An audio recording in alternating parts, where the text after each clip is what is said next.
Good afternoon everyone, মেঘার সাথে বাঙালিয়ানার আরো একটি নতুন ব্লগে আপনাদের সবাইকে স্বাগত। আশা করি আপনারা সবাই খুব ভালো আছেন এবং সুস্থ আছেন। আমরাও সকলে খুব ভালো আছি। তো আজকে হলো বৃহস্পতিবার, আজকে মাসের শেষ দিন 31 জুলাই, আর এখন বাজে বেলা 12:30।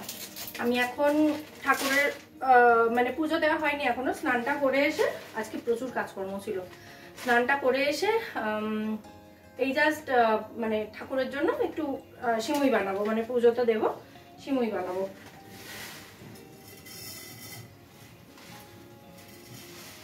তো বানাতে বানাতে কথা বলি আপনাদের সাথে।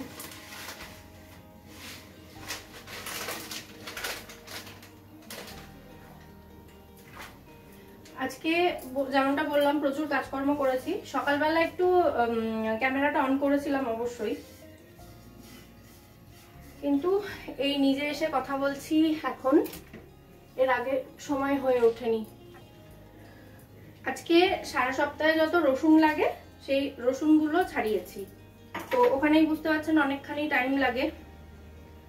ফুল টুল সব আনা হয়ে গেছে, আর মেয়ে আজকে যায়নি স্কুল, কারণ সকালবেলা প্রচন্ড বৃষ্টি হচ্ছিল, তো সেটা দেখে আর স্কুলে পাঠাইনি ওকে। ওর পাপাই বললো থাক আজকে আর যেতে হবে না, বাড়ির সামনেও জল জমে গেছিল, এত বৃষ্টি হচ্ছে, সারা বৃষ্টি হচ্ছে এবছর, প্রচুর বৃষ্টি হচ্ছে। আমি এখন এলাচের দানা বের করছি, এদিকে এটা প্রায় হয়ে এসছে ভাজা। এলাচের দানাগুলো বের করে নিয়ে এই খোসাগুলো রেখে দেবো, এগুলো যখন চা করি চায়ের মধ্যে দিয়ে দিই, মানে চায়ের ডিব্বাতেই ঢুকিয়ে রাখি, চা পাতার ডিব্বাটাতেই।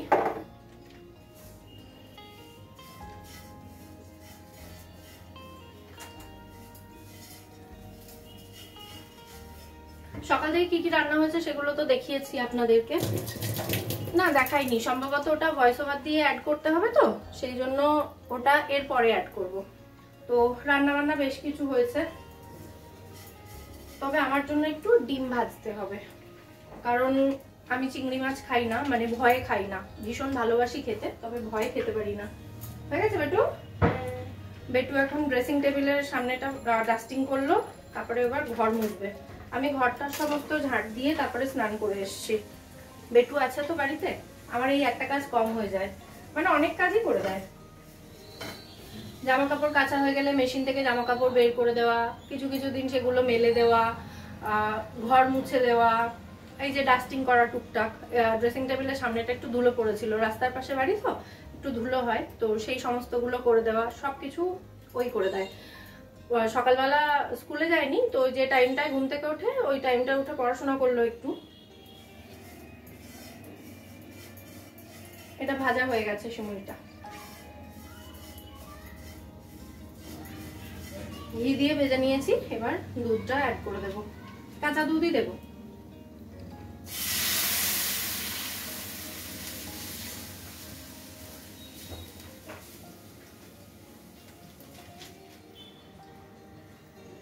এটা ইয়েতে করলেও হতো, ওই যে ইন্ডাকশনে করলেও হতো, কিছু কিছু দিন ঠাকুর ঘরে আমি একটা ইন্ডাকশনও রেখেছি, সেখানেও করে নিই। তবে আজকে যখন গ্যাসটা পরিষ্কার করলামই, সেই কারণে ভাবলাম এখানেই করে নিই, মানে একদম বৃহস্পতিবারে বা কোনো নিরামিষ দিনের আগে যেমন ভাবে গ্যাস পরিষ্কার করি তেমন ভাবেই করে নিয়েছি, একদম ধুয়ে মুছে চকাচক করে। আর তার আগে মেজেওছি। তো আপনারা দেখতে থাকুন, আমি কাজ করি। আর কি 1.5 প্যাকেট মতো লিকুইড দুধ অ্যাড করলাম, মানে ওই 750 ml মতো, আর তার মধ্যে 1 প্যাকেট, ওটা নামানোর আগে দেবো, মানে অনেকটা খোয়া ক্ষীরের মতো এফেক্ট আনবে, সেটা হচ্ছে মিল্ক পাউডার, মানে 10 টাকার একটা গুঁড়ো দুধ নিয়ে এসেছি, এমনি বাড়িতে রয়েছে, তবে ঠাকুরের জিনিস বানানোর সময় আমি চেষ্টা করি একটু এনে দেওয়ার আর কি। তুমি কাকিমা? হ্যাঁ সে তো আমি অবশ্যই। তুমি আবার কার কথা তোর বন্ধুদের না না, তাহলে কি আন্টি? ও আন্টি এটা না, তুমি হচ্ছে রাজনার মা, যে খুব ভালো রান্না। এখন মানুষ এত সুযোগ সন্ধানী হয়ে গেছে যে আজকে যেমন ফুল আনলাম, মানে হঠাৎ করে এটা মাথায় আসলো, ভাবছিলাম আজকে যেমন ফুল আনা হলো 170 টাকা নিল, এরকমই হয়। কিন্তু গত সোমবারে যেদিন অন্য মালাগুলো আর কিছু নেওয়া হয়নি, শুধু দুটো আকন্দর মালা হয়েছে, তারপরে ওই দুটোরা ফুল ফল যেগুলো থাকে সেগুলো দুটো করে হয়েছে। এই সমস্ত কিছু মিলিয়ে আমার 170 টাকা বিল হয়েছিল। মানে আমি জিজ্ঞেস করলাম, আকন্দর মালা সেদিন 60 টাকা, কোথাও 70 টাকাও ছিল। তার মানে চিন্তা করুন, উইকডেজে সেটা 10 টাকা, কিন্তু যেহেতু সোমবার, শ্রাবণ মাসের সোমবার, সেই কারণে মানুষ ওই রকম ভাবে মানে সুযোগের সদ্ব্যবহার করা যাকে বলে, সুযোগ সন্ধানী এত বলার কথা নয়। লাগবেই, 60 টাকা হোক 70 টাকা হোক, মানুষ তো পুজোর জন্য নেবে, তাই না? তো এটাই হচ্ছে কথা। সেদিনকে হঠাৎ করে মানে সোমবার আসলেই হঠাৎ করে দেখছি আকন্দর মালা ওই রকম চড়া দামে বিক্রি হচ্ছে। কিছু করার নেই, নিতেই হবে। তো আজকে ফুলের দোকানে দিদি ফোন করেছিল, আমি তো বাড়িতে ফুলটা দিয়ে যায় আগের সপ্তাহতেই বললাম। তো ফুলের দোকানে দিদি আমাকে ফোন করেছে, যে আমি ফোন করেছিলাম, ধরতে পারিনি বলে দিদি ব্যাক করেছে। তো বলছে বলো ফোন করেছিলে। এত গাড়ির আওয়াজ, কি করে কথা বলি বলুন তো। তো তখন দিদিকে জিজ্ঞেস করলাম যে কত হয়েছে, আমি তাহলে অনলাইন করে দেবো, সেই জন্যই ফোন করেছিলাম। তো দিদি বললো 170 টাকা। আমি বলছি সোমবারেও 170, আজকেও 170। তখন দিদি এটা বললো আর কি, যে কিছু করার নেই, কিছু মানে দাম বেশি হলে আমাদেরও তো, আমরাও তো কিনে এনে বিক্রি করি, কিছু করার থাকে না। সত্যিই তাই, এটা ওরাই বা কি করতে পারে, ওরা তো আর মানে ফুল চাষ করে বিক্রি করে না, কিনে এনেই বিক্রি করে। তো এই হইল গিয়া কথা। আমার মহারানী এখন ঘর মুছছেন, আর আমি টুকটুক করে ওদিকে কিছু পুজোর কাজ করছি, আবার এসে এটাও করছি। আর এদিকে এলাচের দানা এবং মিছরি গুঁড়ো করে নিয়েছি একসাথে হামানদিস্তাতে। এটা একদম শেষে অ্যাড করব, আর কিছু কাজুও অ্যাড করব। আমার মামুনি ওইদিকে ঘর মুছছেন।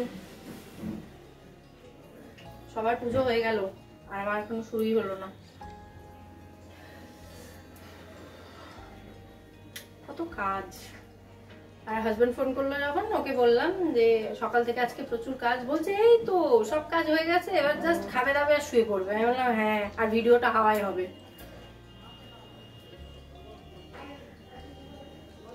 দুটো চ্যানেলের দুটো ভিডিও, কতগুলো শর্টস, এগুলো কি এমনি এমনি হয়? এগুলোর জন্য পরিশ্রম লাগে না, কাজ করতে হয় না, এমনি হয়ে যায় বলুন?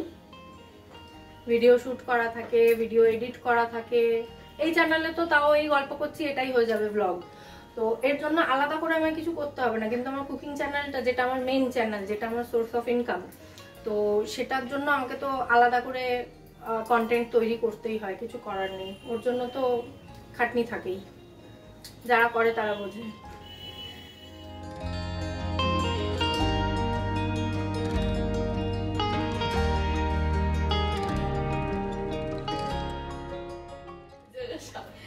আমার মেয়ে আমার হার্ট অ্যাটাক এনে দেবে বলছে,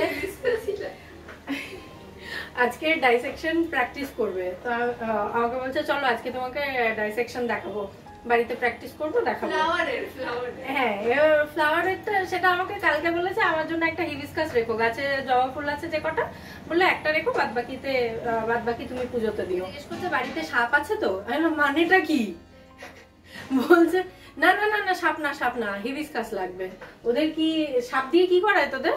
আমাদের স্পটিং, সাপ দিয়ে স্পটিং, মানে সাপকে মানে ফর্মিক অ্যাসিডে সাপটা চোবানো থাকে। আচ্ছা, ওইটাকে দেখে ও মানে ওর জিগজ্যাগ ফর্ম, ওর বডি, এগুলো দেখে আমাদেরকে আইডেন্টিফাই করতে হয় কি ওটা সাপ।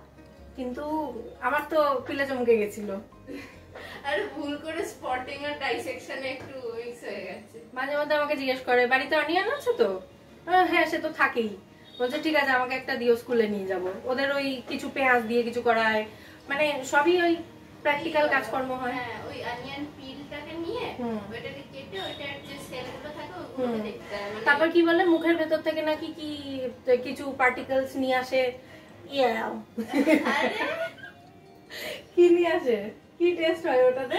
ওইটা কি না, হিউম্যান অ্যানিমাল সেল টেস্ট, মানে গালের ভেতর থেকে মানে গরম জল দিয়ে মুখটা ধুয়ে ওই গালের ভেতর থেকে স্ক্রেপ করে একটু মাংস তুলতে হবে।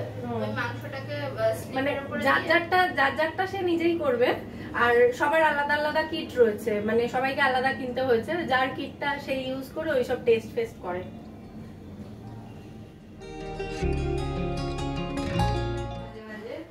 আর দিনের বেলা লাইট জ্বেলে বসে আছি, কিছু করার নেই, একদম অন্ধকার হয়ে গেছে বাইরেটা। সকালবেলা এখন ঘুম থেকে উঠেছে, মুষলধারে বৃষ্টি হচ্ছে, বাড়ির সামনে প্রচুর জল জমে রয়েছে। দেখলাম জানলা দিয়ে, দেখছি রাস্তাঘাট পুরো ডোবা। আর এই খালি পায়ে স্কুলে যেতে হবে, না হলে মানে এমনি জুতো পরে যেতে হবে। স্কুলে জুতো পরে যেতে পারবে না, এমন অবস্থা, পা ডুবে যাবে, পায়ের পাতা ডুবে যাবে। তো তোর পাপা বললো ঠিক আছে আজকে ছেড়ে দাও, আজকে যেতে হবে না। আর বেটি তো নিশ্চয়ই মনে মনে প্রে করো, তো স্কুল যেতে পছন্দ করে না খুব একটা। আজকে আরো জোরে বৃষ্টি হোক, তাই তো বেটু? ঘুমাতে যাওয়ার আগে প্রে করে ঘুমাস, সকালে উঠে যেন দেখি বেশি করে বৃষ্টি হয়। ম্যানিফেস্ট করে। তো এদিকে সিমইয়ের পায়েস রেডি হয়ে যাওয়ার পর ওপর থেকে জাস্ট ওই মিল্ক পাউডারটা ঢেলে দিলাম, দিয়ে হালকা করে একটু মিশিয়ে নিলাম। আর এতটা গরমের মধ্যে মিল্ক পাউডারটা দিলে মিল্ক পাউডারটা কিন্তু পুরোটা গুলে যায় না, এটা একটু দানা দানা মতো থাকে, মানে একটু গোটা গোটা থাকে। আর সেটা ওই একটা মাওয়া টাইপের এফেক্ট দেয়, যেটা খেতে কিন্তু ভীষণই ভালো লাগে। আর ওপর থেকে একটু গুঁড়ো করা পেস্তা ছড়িয়ে দিলাম।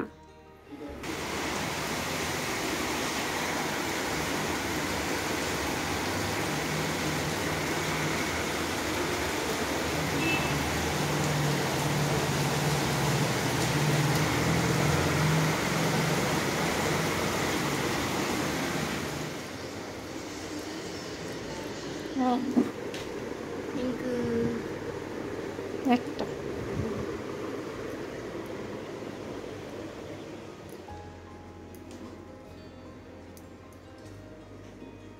ম্যাডামের ব্যাগ থেকে ডাইসেকশন কিট বেরোচ্ছে, সেটা তো ঠিক কথা। আর কি বেরিয়েছে দেখুন হাতে, ব্যাগে ছিল পেঁয়াজ। ঠিক আছে দেখাও। হচ্ছে পেডিসেল, মানে এখান থেকে ফ্লাওয়ার ওঠে।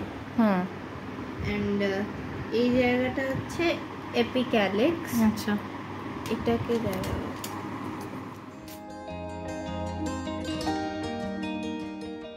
আচ্ছা এটা শুধু আমি দেখি, আপনারা দেখলে হয়তো বোর হবেন, তো আমি দেখি, হয়ে গেলে আবার ফেরত আসছি। তো এরপর সকালে রান্নাবান্নার সময় যে ক্লিপসগুলো নিয়েছিলাম সেগুলো শেয়ার করছি আপনাদের সঙ্গে। আপনারা কয়েকদিন আগে আমি যখন কুমড়ো ভর্তা বানিয়েছিলাম বলেছিলেন একটু রেসিপিটা দেখাতে, তো সেই কারণে ভাবলাম আজকে যখন বানাচ্ছিলাম একটু রেসিপিটা শেয়ার করি। তো সবার প্রথমে কয়েকটা শুকনো লঙ্কা নিয়ে পোড়া পোড়া করে ভেজে তুলে নিয়েছি। শুকনো লঙ্কাটা অবশ্যই যে যেমন ঝাল খান সেই অনুযায়ী দেবেন। এই লঙ্কাগুলো যেগুলো আমি ভাজলাম ওগুলোতে খুব বেশি ঝাল ছিল না, সেই কারণে আমি 6টা নিয়েছিলাম। তো লঙ্কাগুলো ভেজে তুলে নেওয়ার পর ওই একই তেলের মধ্যে, তেল কইটুকু দিয়েছি সেটাও দেখতে পেয়েছেন, ওইটুকু তেলের মধ্যেই কালো জিরে আর রসুন ফোড়ন দিয়ে ভালো করে ভেজে নিয়ে তারপর সেদ্ধ করে রাখা কুমড়োটা দিয়ে দিয়েছি এর মধ্যে। আর কুমড়োটা আমি ডালের সাথে সেদ্ধ করেছিলাম, মসুর ডালের সাথে। আর এদিকে দেখুন এয়ার ফ্রায়ারে ভেন্ডি ভাজা বসিয়েছি আমি, মোটামুটি 7-8 মিনিট হয়েছে, তারপর জাস্ট একটু নাড়াচাড়া করে দিচ্ছিলাম, ওই জন্য বের করেছিলাম। যাই হোক, এদিকে সেদ্ধ করে রাখা কুমড়োটা দেওয়ার পর কুমড়োটাকে একটা ওই ভেজিটেবল ম্যাশারের সাহায্যে ম্যাশ করে দিয়েছি। তারপর খুব ভালো করে নাড়াচাড়া করে একটু ভেজে নিচ্ছি। এর মধ্যে দিয়ে দেবো স্বাদ অনুযায়ী নুন, একটু হলুদ গুঁড়ো দেবো, সামান্য একটু মিষ্টি দেবো, আর যে শুকনো লঙ্কা ভেজে রেখেছিলাম সেই শুকনো লঙ্কাগুলো হাত দিয়ে ভেঙে গুঁড়ো করে এর মধ্যে দিয়ে দেবো, দিয়ে ভালো করে একটু ভাজা ভাজা করে নামিয়ে নিতে হবে। আর ওই পাশের বার্নারটায় আমি চিংড়ি মাছের বাটি চচ্চড়ি বসিয়েছি, মানে সমস্ত মশলা টশলা দিয়ে একসঙ্গে মেখে চিংড়ি মাছের বাটি চচ্চড়ি বানাচ্ছি। তো ওটাই ঢাকা দিয়ে বসালাম, মোটামুটি মিনিট 10 মতো রান্না হবে, হলেই রেডি হয়ে যাবে। আর এদিকে কুমড়োটা ততক্ষণ নাড়াচাড়া করতে হবে যতক্ষণ না এটা কড়াই থেকে ছেড়ে আসছে। তো কুমড়ো ভর্তা রেডি হয়ে যাওয়ার পর ওটা বাটিতে তুলে নিয়েছি। আর এই একই কড়াইতে আমি ডালটা সাঁতলে নেব। সামান্য একটু তেল দিয়েছি, আর এতে রসুন ফোড়ন দিয়েছি, সাথে নুন হলুদ দিয়েছি। কুমড়োটা ডালের মধ্যে দিয়ে সেদ্ধ করেছিলাম যখন, ওতে নুন হলুদ দিইনি আমি, তো ডালটার জন্য একটু নুন হলুদ অ্যাড করলাম। এটাকেও ভেজে নিয়েছি, নিয়ে সেদ্ধ করে রাখা ডাল আর পরিমাণ মতো জল এর মধ্যে দিয়েছি, দিয়ে একটু ফুটিয়ে নেবো, তাহলেই হয়ে যাবে। আর এদিকে এয়ার ফ্রায়ারে পেঁয়াজ দিয়ে ভেন্ডি ভাজা একদম রেডি হয়ে গেছে, দারুণ মুচমুচে হয় কিন্তু। আর আজকে জিম থেকে ফিরতে হাজব্যান্ডের একটু লেট হয়ে গিয়েছিল, সেই কারণেও বললো আমার খাবারগুলো যা বানিয়েছো সব প্যাক করে দিয়ে দাও। তো ওইগুলোই প্যাক করে দিচ্ছি। প্রথমে দইটা একটা টিফিন বক্সে ভরলাম, এদিকে কুমড়ো ভর্তা আর ভেন্ডি ভাজাটা মাঝখানে একটা অ্যালুমিনিয়াম ফয়েল দিয়ে পার্টিশন করে একই বক্সের মধ্যে দিয়েছি। আর একটা বক্সে রয়েছে ডাল, আর ওই দিকের বক্সটাতে রয়েছে চিংড়ি মাছের বাটি চচ্চড়ি। আর রাইট সাইডে যে ঢাকা দেওয়া ব্লু কালারের বক্সটা রয়েছে ওতে ভাতটা দিয়ে দিয়েছি। আর অফিস যাওয়ার আগে যে সময়টাতে ভাত খেয়ে যায় সেই সময়টাতে খাওয়ার জন্য আমি একটু স্মুদি বানিয়ে দিয়েছিলাম, সেটা খেয়ে গেছেন। ওটস আর রোস্টেড ছোলা দিয়ে স্মুদিটা বানিয়ে দিয়েছিলাম। তো এগুলো সমস্ত কিছু প্যাক করে ওর লাঞ্চ ব্যাগটা রেডি করে দিচ্ছি। আর বেটু যেহেতু আজকে স্কুল যায়নি, তাই বেটুর আর আমার ব্রেকফাস্টের জন্য বানিয়েছিলাম আম, দই আর চিড়ে একসাথে মেখে নিয়েছিলাম। বৃহস্পতিবারে পুজো না করা পর্যন্ত আমি আমিষ কিছু খাই না, সেই কারণে আর আজকে ডিম সেদ্ধটা খাওয়া হয়নি। তো এবার কমপ্লিট লাঞ্চটা একই ফ্রেমে একটু দেখিয়ে দিই, তারপর ভিডিওটা এখানেই শেষ করব। এই রয়েছে কুরকুরে ভেন্ডি ভাজা, যেটা এয়ার ফ্রায়ারে করেছি। এয়ার ফ্রায়ারে ঢ্যাঁড়স ভাজা করলে ঢ্যাঁড়স যেমন মুচমুচে হয়, মানে ভাজাটা যেমন মুচমুচে হয়, তেমনই কিন্তু এই যে ভেন্ডি বা ঢ্যাঁড়সের মধ্যে একটা স্লিপারি ভাব থাকে, সেটা কিন্তু একেবারেই থাকে না। আর তেল তো একেবারেই কম লাগে, সেটা বলাই বাহুল্য। তো এয়ার ফ্রায়ারে যে কোনো ভাজাভুজি আমার ভীষণ ভালো লাগে। আর গতকালকে কুকিং চ্যানেলে মুচমুচে পেঁয়াজি, যেটা তেল ছাড়া বানিয়েছিলাম এয়ার ফ্রায়ারে, সেটা একটা রেসিপি শেয়ার করেছি, হয়তো আপনারা দেখেছেন, না দেখলে দেখে নিতে পারেন, ভীষণ ভালো হয় খেতে। আর এদিকে কুমড়ো ভর্তা, তার সাথে চিংড়ি মাছের বাটি চচ্চড়ি, এটা সর্ষে পোস্ত দিয়ে করা, আর তার সাথে মসুর ডাল ছিল এবং ভাত ছিল। এই হলো আজকের কমপ্লিট মেনু। আর এর সাথে আজকের ভিডিওটা আমি এখানেই শেষ করলাম। যদি কিছু ভালো লেগে থাকে একটা লাইক করে দেবেন। আজকের মতো এখানেই টাটা, সবাই খুব ভালো থাকবেন।